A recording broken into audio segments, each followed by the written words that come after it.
CMR shopping mall మన BHEL circle లో మార్చి 20న energetic star Ram Pothineni గారిచే గొప్ప ప్రారంభం. నమస్తే అన్వర్ గారు. నమస్తే మేడం. లాస్ట్ టైం మనం చేసిన ఎపిసోడ్స్ వండర్ఫుల్ అండి. అందులో మనం ఏంజల్స్ నెంబర్స్ గురించి మాట్లాడాము. దాంతోపాటు కొన్ని సిగ్నల్స్ మనకి ఇస్తూ ఉంటుంది. వాటిని ఐడెంటిఫై చేసినప్పుడు ఖచ్చితంగా వే అనేది క్రియేట్ అవ్వబోతుంది. చాలా పాజిటివ్ మైండ్ సెట్ ఉండాలని మనం చెప్పాం. లా ఆఫ్ అట్రాక్షన్ త్రూ మనం ఇంకా మనీని అట్రాక్ట్ చేయాలి అన్నా, సోర్సెస్ని క్రియేట్ చేయాలి అన్నా, నెగిటివ్ నుంచి పాజిటివ్ షిఫ్ట్ అవ్వాలి అన్నా లా ఆఫ్ అట్రాక్షన్ థియరీ ఏం చెప్తుంది? ఎస్ మేడం, ఇంతకుముందు మన వీడియోలో అనుకున్నట్టు లా ఆఫ్ అట్రాక్షన్ ఏంజల్ గురించి మాట్లాడడం. ఇక్కడ ఏంటంటే ఏంజల్ నెంబర్స్ ఏంటి, అవి నిజంగా ఉన్నాయా, అవి మనకి ఏం కమ్యూనికేట్ చేస్తే చూద్దాం. సో ఈరోజు నా టాపిక్ వచ్చేసి ఏంజల్ నెంబర్స్. ఏంజల్ వాళ్ళు మనకి ఇస్తున్న నెంబర్స్ ఏంటి ఒకసారి చూద్దామండి. లా ఆఫ్ అట్రాక్షన్ అది రియలా ఫేకా, అసలు ఎప్పటి నుంచి ఉన్నాయని చూస్తే చాలామందికి ఒక డౌట్, ఇది రియలా? Yes, absolutely real. ఎందుకంటే కొంతమంది ఎందుకు నమ్మరంటే దానికి ఏదైనా సైంటిఫిక్ ప్రూఫ్ ఉంటేనే నమ్ముతారు జనరల్. సో హ్యూమన్ బ్రెయిన్ అలాంటిది అనమాట. అయితే ఇవి ఇప్పుడే ఉన్నాయంటే కాదండి. స్పిరిచువల్ అంటే మనకు గత పురాణాల నుంచి, పాత గ్రంథాల గురించి, మతాల్లో కూడా ఉన్నాయి. ఏంజల్స్ ఆర్ స్పిరిచువల్ బీయింగ్స్ అంటే God, universe, Angel, human beings, ఇదండి జనరల్గా. సో అంటే మనకి యూనివర్స్ ఏదైతే చెప్పాలన్నా ఏంజల్స్ ద్వారా మనకి సిగ్నల్స్ ఇస్తుంటారు. ఏంజల్స్ ఎవరు అంటే messengers between humans and divine. అయితే చూద్దాం మేడం దీని గురించి. అసలు లాంగ్ టైం నుంచి ఉన్నాయా? ఎస్, ఈవెన్ క్రిస్టియానిటీలో ఉంది దీని గురించి. ఈవెన్ నేను ఖురాన్ చదివినప్పుడు, నమాజ్ చేసినప్పుడు, మసీద్కి వెళ్ళినప్పుడు కూడా క్లియర్గా చెప్తారు ఏంజల్స్ గురించి. అసలు ఏం చెప్పారో కూడా చదువు. జిబ్రాయిల్ దేవదూత గురించి చెప్తారు. సో జిబ్రాయిల్ దేవదూత అంటే అందరు దేవదూతలకి అతిపెద్ద దూత అనమాట ఏంజల్. అతిపెద్ద ఏంజల్ ఎవరైనా ఉన్నారంటే ఈవెన్ దీని గురించి బైబిల్లో కూడా క్లియర్గా రాసింది, మా ఖురాన్లో కూడా రాసింది అనమాట, జిబ్రాయిల్ దేవదూత. ఈవెన్ ఖురాన్ చదివేటప్పుడు ఒకప్పుడు మెసెంజర్ లాగా ఉండేవారు అనమాట వీళ్ళు. అంటే గాడ్ యొక్క మెసేజ్ వీళ్ళు పంపించి మనకి ఇచ్చేవారు. అయితే మనకి ఎలా తెలుస్తుంది అంటే we receive some signs and messages from heaven. All ఈ ఏంజల్స్ ఏదైతే ఉన్నాయో ఆల్వేస్ మనకి కమ్యూనికేట్ చేయాలనుకుంటే మీరు చేసింది గుడ్డా బ్యాడా అని చెప్పడానికి ట్రై చేస్తారు. అది ఎలా తెలుస్తుంది అని అంటే సింప్లీ బై నెంబర్స్. దాన్ని మనం ఏంజల్ నెంబర్స్ అంటాము. సో యాక్చువల్లీ మనకి రెండు రకాల ఏంజల్స్ ఉంటారండి. ఒకటి మనకు కుడివైపు ఒకరు ఉంటారు, ఎడమవైపు ఒకరు ఉంటారు. ఎస్, నేను దీని మీద చాలా ఎస్ మేడం, ఈ ఏంజల్స్ ఎవరు ఇద్దరు అని కూడా నేను చూపిస్తాను క్లియర్గా. అయితే నెంబర్స్ ఆర్ కన్సిడర్డ్. ఎందుకు నెంబర్స్ అని అంటే దీని మీద ఇంకా వెనక్కి వెళ్ళండి, రీసెర్చ్ వెళ్తే ఏం నాకు తెలియదంటే నెంబర్స్ అనేవి యాస్పిష్. అందుకే చూడండి, ఎవరైనా పుట్టగానే ఏ రోజు పుట్టాడు అని కూడా అంటారు. టైం చూస్తారు, టైం కూడా చూస్తారు జనరల్. వాళ్ళు ఎంత ఇదైనా కూడా ధనవంతులైన నార్మల్ పీపుల్ అని. సో అంటే ఈ లా ఆఫ్ అట్రాక్షన్లో numbers are powerful. Last time నేను 369 దీని గురించి చెప్పాను, ఒక వీడియో కూడా చేశాను. A way to understanding the universe. Universe యొక్క లాంగ్వేజ్ యాక్చువల్లీ ఎమోషనల్ లాంగ్వేజ్ అండి.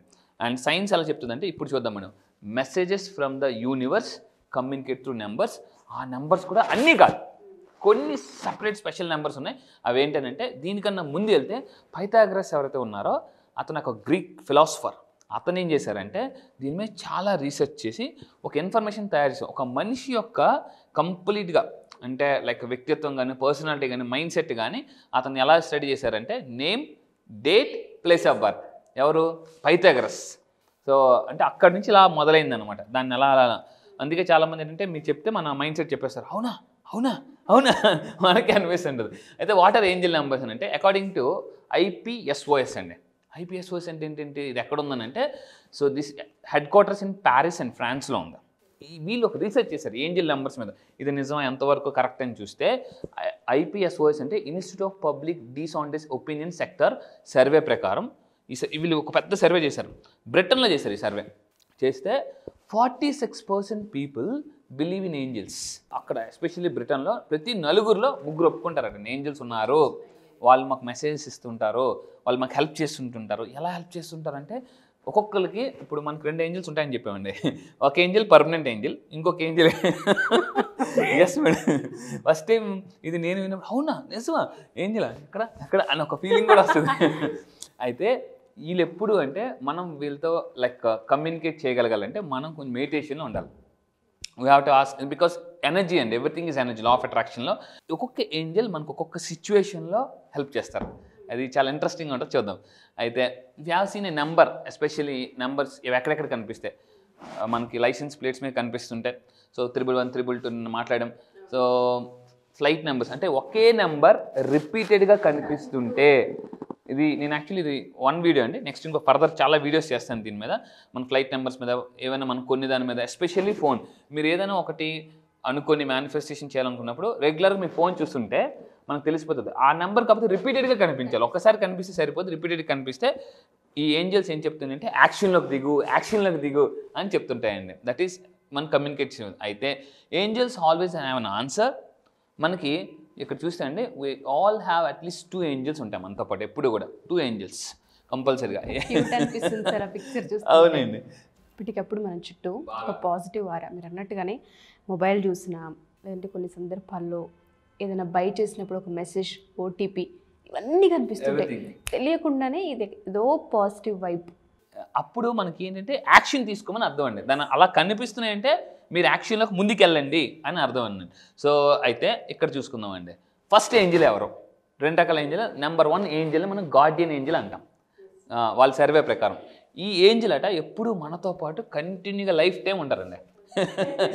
మనం గైడ్ చేస్తుంటుంటారు. అప్పుడప్పుడు చూడండి మనకి ఏదో ఎవరో వచ్చి చెప్తున్నట్టు అనిపిస్తుంది. సో ఏదో ఒక మెసేజ్ కళ్ళు మూసుకున్నప్పుడు ఎవరో వచ్చేది ఒక ఇమేజ్ కనిపిస్తుంది. ఇవన్నీ ఎవరిస్తారంటే గార్డియన్ ఏంజల్. వీళ్ళు ఇంకా పర్మనెంట్, మనకి ఒక్కొక్కరికి ఒక్కొక్క ఉంటారు. ఫస్ట్ టైం నేను విన్నప్పుడు అవునా మీకు అనిపించచ్చు, ఇట్స్ అబ్సల్యూట్లీ ట్రూ. రెండో ఏంజల్ ఎవరంటే అనదర్ డిఫరెంట్ ఏంజల్. బట్ ఈ ఏంజల్ మారుతుంటుంటారు డిపెండింగ్ ఆన్ సిచ్యువేషన్. సో మన జర్నీ బట్టి, మన ప్లేస్ బట్టి, మన కష్టాల్లో ఉన్నదాన్ని బట్టి మనం ఏం చేయాలంటే మెడిటేషన్లోకి వెళ్ళి, ఎందుకంటే సబ్ కాన్షియస్ మైండ్ యాక్టివేట్ అవ్వాలన్నా డాక్టర్ జోసెఫ్ మర్ఫీ ఏం చెప్తారంటే ప్రేయర్ చేయండి. అయితే చాలామంది అతను మాట అన్నారండి. చాలామంది ప్రేయర్ ఎప్పుడు చేస్తారంటే కష్టాలు వచ్చినప్పుడు, వాళ్ళ చుట్టాలకు ఒంట్లో బాలినప్పుడు, వాళ్ళ పిల్లలకు ఒంట్లో బాలినప్పుడు. సో అంత పవర్ఫుల్ ఆయుధాన్ని మీరు ఎందుకు అప్పుడప్పుడు వాడాలి? డైలీ 10 నిమిషాలండి, కరెక్ట్గా 10 నిమిషాలు కానీ మీరు ప్రేయర్లో ఉంటే ఈ ఏంజల్స్ మీతో కమ్యూనికేట్ అవ్వడం మొదలు పెడతాయి. ఇప్పుడు చూడండి, ఫర్ ఎగ్జాంపుల్ మీరు ఫోన్ మాట్లాడుతున్నాం, మన ఫోన్ మాట్లాడుతున్నప్పుడు పక్కన చుట్టుపక్కల బాగా డిస్టర్బెన్స్ ఉందనుకోండి, అవతల వ్యక్తి మాట మనకి వినిపించదు, క్లారిటీ ఉండదు. ఎగ్జాక్ట్లీ. ఈ ఏంజల్స్ మనం కమ్యూనికేట్ అవ్వాలన్నా, వాళ్ళు చెప్పేది మనకి వినిపించాలన్నా ప్రేయర్. లా ఆఫ్ అట్రాక్షన్ ఏం చెప్తుందంటే, అందుకే నేను అంటానండి ధ్యానం చేస్తే జ్ఞానం వస్తుందని. సో అంటే వాళ్ళు చెప్పే వీళ్ళు ఏం చెప్తారంటే పిక్చర్స్ రూపంలో చెప్తారు. ఏంజల్స్ ఎప్పుడు కూడా పిక్చర్స్ రూపంలో చెప్తారు. ఆ పిక్చర్స్ మనకి కనిపిస్తుంటుంటాయి. లేదా సంథింగ్ ఈ ఒక పర్సన్ ఇమేజ్ ఇస్తుంది, ఈ పర్సన్ కాంటాక్ట్ అవ్వు, ఈ పర్సన్ కాంటాక్ట్ అవ్వు అని ఇలా ఇచ్చేది. అయితే సిచ్యువేషన్స్ బట్టి వీళ్ళు మారిపోతుంటుంటారు. వీళ్ళ దగ్గర ఆల్వేస్ ఆన్సర్ ఉంటుంది.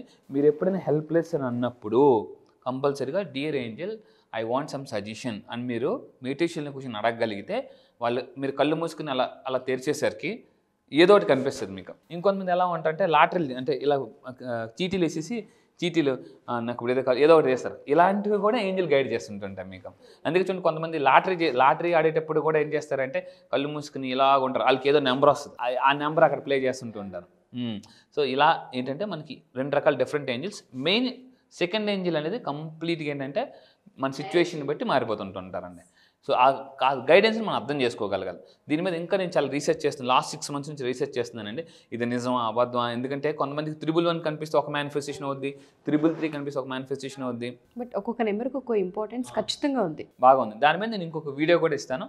సో ఈ విధంగా కానీ ఏంజల్ నెంబర్స్ మనం ఫాలో అయితే, ఏంజల్స్ ఉన్నారండి 2 రకాల ఏంజల్స్. సర్వే కూడా నేను చూపించాను. బ్రిటన్లో చూసారు కదండి, out of 4 3 are accepting. Angels ఉన్నాయి, మనకి ఎప్పుడు గైడ్ చేస్తూ ఉంటాయి అని. కానీ అది ఎప్పుడు ఆ గైడెన్స్ మనకి వినిపిస్తుంది అంటే ప్రేయర్, ఓన్లీ ప్రేయర్ అండి. మీరు అన్నట్టుగానే మనకు పిక్చర్ కళ్ళు మూసుకుంటే ఖచ్చితంగా కనిపిస్తూ ఉంటుంది. అంటే క్లారిటీ అండ్ విజన్ 2 మన కళ్ళ ముందు ఉన్నప్పుడు దొరుకుతూ ఉంటుంది. సో అవే ఏంజల్స్ మనల్ని గైడ్ చేయడం. చాలా సందర్భాల్లో అవి అర్థం కాక వీటిని నమ్మొచ్చా లేదా, నెంబర్స్ వస్తే ఎందుకు వస్తాయి అనుకుంటూ ఉంటారు. కానీ అప్పుడు మనం ఏదో యాక్షన్ తీసుకోవాలి, మన చేతుల్లో ఏదో జరగబోయే పని ఉంది అని మనం తడుతూ ఉంటుంది వెనక నుంచి. సో ఇది wonderful example sir Angel numbers మీరు చెప్పింది. గమనించరు కానీ బిలీవ్ చేస్తే, లాజిక్ లేకుండా మీరు చెప్తుంటారు, లాజిక్తో ఉంటే ఏవి జరగవు, మ్యాజిక్. ఎందుకంటే లా ఆఫ్ అట్రాక్షన్ ఏం చెప్తుందంటే లాజికల్ బ్రెయిన్ ఏదైతే ఉందో, మీరు లాజిక్ బ్రెయిన్తో ఆలోచించినంత కాలం మ్యాజిక్ జరగదు. ఎందుకంటే జోసెఫ్ మర్ఫీ దగ్గరికి ఒక అతను వచ్చారండి. ఒక అతను బాగా కోటీశ్వరుడు అయిపోయాడు, ఇంకొక అతను కోటీశ్వరుడు అవ్వలే. ఇద్దరు ఒకే అఫర్మేషన్ మళ్ళీ ప్రాక్టీస్ చేశారు. ఇద్దరు ప్రాక్టీస్ చేసింది ఒకే అఫర్మేషన్. కానీ జోసెఫ్ మర్ఫీకి డౌట్ వచ్చింది, ఇతను ఎందుకు ధనవంతుడు అవ్వలేదంటే ఇతను మ్యాజికల్ బ్రెయిన్ వాడాడు, ఇతను లాజికల్ బ్రెయిన్ వాడాడు. అంటే అఫర్మేషన్ చేస్తే అయిపోతామా, డబ్బులు వచ్చేది, అలాగే అందరూ అయిపోవాలి కదా, ప్రపంచంలో అందరూ బిల్ గేట్స్ అయిపోవాలి కదా అని ఇతను లాజికల్ వీడియో చూస్తున్న వాళ్ళలో సగం మందికి ఉంటుంది సార్. బాగా అండి. సో అందుకే చెప్తున్నానండి, క్వశ్చన్ మార్క్ ఎప్పుడైతే మీరు తీసేస్తారో మనకి ఆటోమేటిక్గా ఉందంటే టిక్ మార్క్ వస్తుందండి. క్వశ్చన్ మార్క్ ఉన్నంత కాలం ఈ టిక్ మార్క్ మనకు కనిపించదు. ఎప్పుడైతే ఇది క్వశ్చన్ మార్క్ పోతుందో అప్పుడు టిక్ మార్క్ వస్తుంది. Wonderful example sir. Yes madam. So March 25th ఎలాగో క్లాస్ ఉండబోతుంది కాబట్టి అడుగుతున్నాను. మనీ బ్లాకేజెస్, మనీ స్ట్రక్ అయింది, మనీని అట్రాక్ట్ చేయలేకపోతున్నాం, మనీ ఉన్న ఊరికే ఖర్చులు అవుతున్నాయి, అప్పుల పాలయ్యాము, ఊబిలో నుంచి బయటికి రాలేకపోతున్నాం, డబ్బు సమస్య ఉన్న వాళ్ళకి ఈ క్లాస్ ఎలా హెల్ప్ అవుతుంది అంటారు? Yes madam. ఇందాక మీరు మనీ బ్లాక్స్ గురించి అన్నారు. మనీ బ్లాక్స్ ఎలాంటిదంటే మనం ఒక బండి కానీ కార్ కానీ ట్రై చేసినప్పుడు బ్రేక్ మీద కాల్ వేసి యాక్సిలేటర్ ఇస్తే ఎలా అయితే వెళ్ళదో, మనీ బ్లాక్స్ ఉండి ఎన్ని మేనిఫెస్టేషన్స్ చేసినా వర్కౌట్ అవ్వవు. నేనేం చేస్తానంటే మనీ బ్లాక్స్ క్లియర్ అయితే అది మనీ బ్లాక్స్ క్లియర్ అంటే మైండ్ బ్లాక్స్ క్లియర్ అవ్వాలి. మైండ్ బ్లాక్స్ క్లియర్ అయితేనే మనీ బ్లాక్స్ క్లియర్ అవుతాయండి. అయితే చాలామందికి ఉన్న ఒక డౌట్ అంటే అంత డబ్బుని కోరుకోవచ్చా, నాకు వస్తున్న ఇన్కమ్ సోర్స్ తక్కువ కదా, అంత డబ్బుని కోరుకోవచ్చా, అత్యాసేమో మా ఇంట్లో ఏం చెప్పారు, మంచం ఎంత ఉంటే అంతే కాల్ చాపుకో, పరిగెట్టి పాలు తాగొద్దు, ఇలా చాలామందికి డౌట్స్ ఉన్నాయి అనమాట. మాది మిడిల్ క్లాస్ ఫ్యామిలీ, అంత డబ్బుని కోరుకుంటే ఇదైపోతుందేమో, యూనివర్స్ని ఎక్కువ అడిగేస్తున్నాము, ఇలా రకరకాలు మీకు ఏదైతే డౌట్లు ఉన్నాయో ఆ క్వశ్చన్ మార్క్ తీసి నేను టిక్ మార్క్ని మీకు చూపిస్తానండి. ఈ మార్చ్ 25th నుంచి జరగబోయే ప్రోగ్రామ్ అయితే స్పెషల్లీ మేడం ఈసారి ఇంకా పవర్ఫుల్. ఎందుకంటే ఇంతకుముందు మనం 5 days చేసాం, ఇప్పుడు 7 days, ఇప్పుడు 9 days, ఆల్మోస్ట్ ఇప్పుడు 10-12 days అవుతుంది. బాగా కొంతమంది సార్ అసలు లా ఆఫ్ అట్రాక్షన్ ఇన్ని రోజులు చెప్తారా అనేసి అని ఉందండి. ప్రపంచంలో నేను మళ్ళీ చెప్తున్నాను, ప్రపంచంలో లా ఆఫ్ అట్రాక్షన్ ఒక బేసిక్ మాడ్యూల్ని 12 రోజులు ఆల్మోస్ట్ 12 చేస్తున్న ఏకైక పర్సన్ నేనే. సో దీంట్లో రీసెంట్గా నిన్న మనకి శ్రీకాకుళం నుంచి ఒకసారికి 35 కోట్లు మేనిఫెస్టేషన్ అయిందండి. 5 కోట్ల అడ్వాన్స్ కూడా నిన్నే అందింది. సో ఇలా చాలా మిరాకిల్స్ జరుగుతున్నాయి మేడం. ఎందుకంటే లెక్కల్లో డౌట్ ఉంటే లెక్కల మేషన్ని అడగాలి, తెలుగులో డౌట్ ఉంటే తెలుగు మేషన్ని అడగాలి. తెలుగు మేషన్ని లెక్కల గురించి అడిగారు, లెక్కలు చాలా కష్టం రా బాయ్ అని అంటారు. అందుకే మీకు మనీ గురించి ఏమైనా ప్రాబ్లం ఉంటే ఇంటర్నేషనల్ మనీ కోచ్గా చేస్తున్నానండి ఇప్పుడు 15 కంట్రీస్లో. సో ఒకసారి రండి, ఫ్రీక్వెన్సీ అంటే అర్థమైతే మేడం అంత అర్థమైపోద్దండి. చాలామంది మేనిఫెస్టేషన్ ఒక ఏరియాలో చేస్తున్నారు, దానివల్ల చాలా ప్రాబ్లమ్స్ వస్తున్నాయి. ఎందుకంటే కారుకి 4 టైర్లో గాలి ఉంటేనే ముందుకు వెళ్ళగలదు. సో మనకు 4 areas ఉంటాయి లా ఆఫ్ అట్రాక్షన్లో. ఎలాగైతే గిటార్కి 4 strings ఉంటాయో మనకు మన లైఫ్లో కూడా 4 areas ఉంటాయి. మెంటలీ, ఎమోషనల్లీ, ఫిజికల్లీ, స్పిరిచువల్ కొన్ని ఏరియాస్ ఉంటాయి. ఈ 3 ఒక ఏరియా మీద ఇంపాక్ట్ చూపిస్తాయి. అదే నేను పీపీటీతో సహా ఎక్స్ప్లెయిన్ చేసి హై ఫ్రీక్వెన్సీలోకి తీసుకెళ్ళి అలా వదిలేస్తే ఆటోమేటిక్. ఎందుకంటే అండి మన డ్రీమ్స్, గోల్స్ అని ఈ లెవెల్లో ఉంటాయి. వీళ్ళందరూ ఇక్కడ తేలుతూ ఉంటుంటారు. సో పాత సినిమాలో పుష్పక విమానం ఉంటుంది, అది అందుకని అలా వెళ్ళి ఆ పువ్వు పట్టుకుని వచ్చేస్తారనమాట. సో నేనేం చేస్తానంటే అలా ఫ్రీక్వెన్సీ తీసుకెళ్ళి ఇలా కనెక్ట్ అయిపోయి మళ్ళీ తీసుకొచ్చి సో ఈ విధంగా చేస్తానండి. ఆ పుష్పక విమానమే ఈ లా ఆఫ్ అట్రాక్షన్ అండి. Thank you sir, thank you so much. చాలా మందికి ఈ క్లాస్ హెల్ప్ అవ్వాలని మనస్ఫూర్తిగా కోరుకుంటున్నాను. Thank you sir. Thank you.